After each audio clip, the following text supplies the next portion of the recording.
తమ్ముడు ఉన్నాడురా, అది సినిమారా. సినిమాలా చూడు. నువ్వెందుకు ఏడుస్తావు?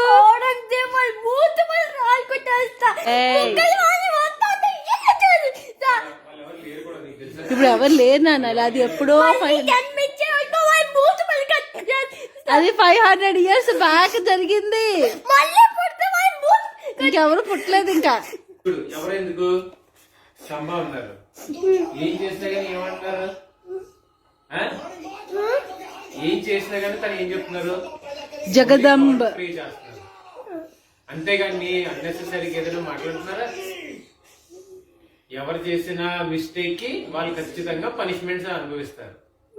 అందుకే చెప్తారు పెద్దవాళ్ళు, ఎప్పుడైనా అదే చెప్తారు మనకి, తప్పులు చేయొద్దు, ఎవరైనా తప్పులు చేస్తే వాళ్ళకి చెప్పండి, చేయకూడదు అని. అన్న సినిమాలో చూడాలిరా, నువ్వెందుకు అంత రీజ్ అయిపోతావు? అలా రియాక్ట్ అయ్యావు, ఓకే నీకు పెయిన్ ఉంది కాదని అంటలేదు, కానీ ఇప్పుడు నువ్వు రియాక్ట్ అయినంత మాత్రం అది ఎప్పుడో 500 years బిఫోర్. ఎందుకు అంత ఏడ్ చేసావు చెప్పు అసలు. ఇప్పుడు ఔరంగజేబ్ పిచ్చి పని చూసి, ఔరంగజేబ్ పిచ్చోడే నిజంగా. అలాంటి ఎదప్పలన్నీ చేసి అందరు కింగుల్ని వాళ్ళ కింగ్డమ్లన్నీ తీసేసుకునేవాడు అప్పట్లో. నువ్వు అనుకుంటున్నావు తప్పులు చేసేసి అందరూ చాలా మంది సేవ్ అయిపోతారు, అది ఇదని. తప్పులు చేసే చాలా మంది ఇలాంటి పనిష్మెంట్స్ బోల్డ్ ఉంటాయి.